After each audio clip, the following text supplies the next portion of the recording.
জয় গুরু। আজ আমরা ঈশোপনিষদের অত্যন্ত দুর্লভ এবং গুপ্ত জ্ঞান শ্রবণ করব। এই ঈশোপনিষদ আমাদের জীবনের সকল প্রকারের সমস্যাকে সমাধান করে দিতে পারে। এই ঈশোপনিষদ আমাদের জীবনের সকল প্রকারের দুঃখ, কষ্ট, চিন্তা, ভাবনাকে অতি সহজেই দূর করে দেবে।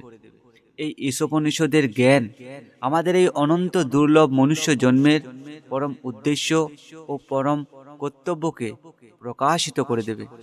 এই ঈশোপনিষদ আমাদের এই অনন্ত দুর্লভ মনুষ্য জন্মকে সফল ও সার্থক করতে সহায়ক হবে। তাই আপনারা এই দুর্লভ ঈশোপনিষদের অত্যন্ত দুর্লভ এবং গুপ্ত জ্ঞানকে সম্পূর্ণ শ্রদ্ধা ও ভক্তি সহকারে শ্রবণ করুন এবং নিজের নির্মল বিবেক দ্বারা বিচার করুন। ঈশোপনিষদের পবিত্র নির্মল জ্ঞানকে নিজের জীবনে ধারণ করুন এবং নিজের এই অনন্ত দুর্লভ মনুষ্য জন্মকে সফল করুন, সার্থক করুন। নিজের জীবনের সকল প্রকারের সমস্যার সমাধান করুন। তো আসুন আমরা পবিত্র ঈশোপনিষদের সেই দুর্লভ জ্ঞানকে শ্রবণ করি। জয় গুরু। ঈশোপনিষদের প্রথম শ্লোকে বলছেন, এই জগৎ ব্রহ্মাণ্ডে স্থাবর জঙ্গম আদি যাহা কিছু সংসার রয়েছে সে সমস্তই পরমেশ্বরের দ্বারা আচ্ছাদিত। অর্থাৎ এই জগৎ সংসারকে ভগবৎ স্বরূপে অনুভব করিবে। সেই কারণে সকলের প্রতি ত্যাগভাব অবলম্বন করিয়া নিজের দেহের ভরণ পোষণ করিবে বা পালন করিবে এবং কারোর ধন সম্পদের প্রতি কোনরূপ ইচ্ছা বা আকাঙ্ক্ষা করিবে না। এর পরের শ্লোকে বলছে, এই জগতে শাস্ত্রবিহিত কর্ম সকল করিয়াই শত বর্ষ অর্থাৎ সারা জীবন বাঁচিতে ইচ্ছা করিবে। এই প্রকার মনুষ্যত্ব অভিমানী তোমার পক্ষে এইভাবে কর্ম অনুষ্ঠান ভিন্ন অন্য কোনো পথ নাই, যাহাতে অশুভ কর্ম তোমাতে লিপ্ত হইবে না। অর্থাৎ এই শ্লোকের দ্বারা আমাদের সকলকেই বলছেন যে তোমরা শাস্ত্রবিহিত বা গুরুসম্মত কর্মের অনুষ্ঠান করিয়াই সারা জীবন বাঁচিবে বা বাঁচিবার ইচ্ছা করিবে, নয়তো অশুভ কর্মের বন্ধনে তোমরা সকলেই আবদ্ধ হয়ে যাবে। কেননা তোমরা মনুষ্যত্ব অভিমানী জীব। তাই গুরুসম্মত বা শাস্ত্রসম্মত কর্ম করাই আমাদের সকলেরই কর্তব্য। এর পরের শ্লোকে বলছে, যাহারা আত্মভাবে ভাবিত নয় তাহারা দেবতা মনুষ্য আর যাহাই হোক না কেন, বাস্তবে তাহারাই প্রকৃত অসুর বা অসুর পদ বাচ্য। তাহাদের আবাসভূত লোকসমূহ অর্থাৎ তাহাদের বিভিন্ন জন্ম জীবন দৃষ্টি প্রতিরোধক অজ্ঞানের অন্ধকারে আবৃত থাকে। যে সকল ব্যক্তিরা আত্মঘাতী অর্থাৎ অবিদ্যার দ্বারা যাহারা সারা জীবন আচ্ছাদিত রহিল, বাঁচিয়া থাকিতে যাহাদের নিজ আত্মস্বরূপের অনুভূতি হইল না, মৃত্যুর পর তাহাদের অসুর দিগের লোক সমূহে গতি হয়, অর্থাৎ কৃমি কীট আদি বিভিন্ন নীচ জনিতে জন্ম হয়। সেই কারণেই আমাদের সকলেরই উচিত সময় থাকতে নিজ আত্মস্বরূপের খোঁজ করা, নিজ আত্মস্বরূপের সন্ধান করা, নিজ আত্মস্বরূপের জ্ঞানকে লাভ করা এবং নিজ আত্মস্বরূপের অনুভব বা উপলব্ধি করা, আর নিজের এই অনন্ত দুর্লভ মনুষ্য জন্মকে সফল করা, সার্থক করা। এর পরের শ্লোকে বলছেন, সেই আত্মা নিশ্চল অর্থাৎ অচল অডল, সে আত্মা চলে না। সে আত্মা এক, অনন্ত নয় এবং মন হইতেও অধিকতর বেগবান অর্থাৎ তীব্র। মন এবং ইন্দ্রিয় সকল সে আত্মাকে প্রাপ্ত করতে পারে না অর্থাৎ লাভ করতে পারে না। কেননা সেই আত্মা মন ও ইন্দ্রিয়াদির ঊর্ধ্বে অবস্থান করছেন এবং সেই আত্মা স্থির হয়েও দ্রুত গমনকারী সকলকেই অতিক্রম করিয়া থাকেন।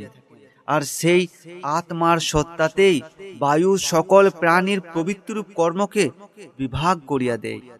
অর্থাৎ সেই আত্মাকে মন ও ইন্দ্রিয় লাভ করতে পারে না, কেননা সেই আত্মা মন ও ইন্দ্রিয়াতীত।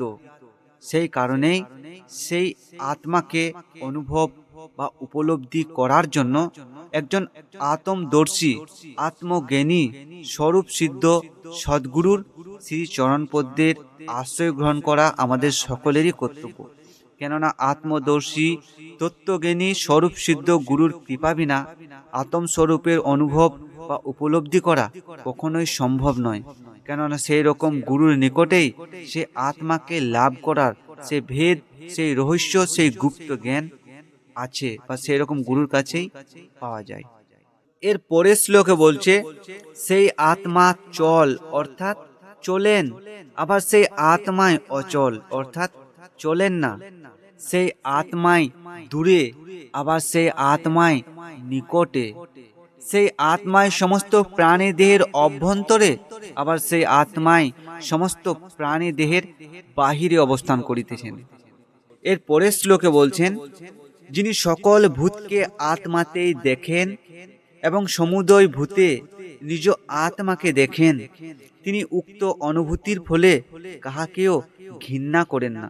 অর্থাৎ যে সাধক, যে ব্যক্তি এই জগৎ ব্রহ্মাণ্ডের সকল জীবকেই নিজ আত্মাতে দর্শন করেন এবং এই জগৎ ব্রহ্মাণ্ডের সকল কিছুকেই নিজ আত্মাতে দর্শন করেন, এইরূপ উপলব্ধি বা অনুভূতির কারণে এই সম্পূর্ণ জগৎ সংসারের সকলকে আত্মস্বরূপে দর্শন করার কারণে সেই সাধক বা সেই ব্যক্তি এই জগৎ ব্রহ্মাণ্ডের কোনো বস্তু বা কোনো ব্যক্তিকে ঘৃণা করেন না, অবহেলা করেন না। এর পরের শ্লোকে বলছেন, যে কালে অর্থাৎ যে সময় জ্ঞানী পুরুষের জন্য সমস্ত ভূত অর্থাৎ সমস্ত জীব আত্মস্বরূপী হয়ে যায়, সেই সময় সেই আত্মদর্শী জ্ঞানী পুরুষের আর শোক মোহ থাকে না।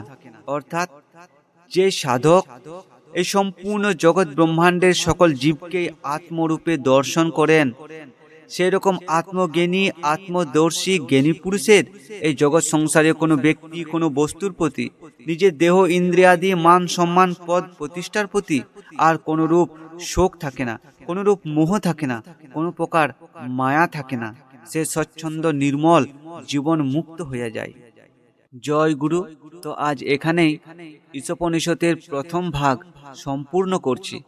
আপনারা সকলেই এই ঈশোপনিষদের পরম দুর্লভ ও পবিত্র জ্ঞানকে বারবার শ্রবণ করুন, নিজের নির্মল শুদ্ধ বিবেক দ্বারা বিচার করুন এবং পবিত্র ও নির্মল জ্ঞানকে গ্রহণ করুন।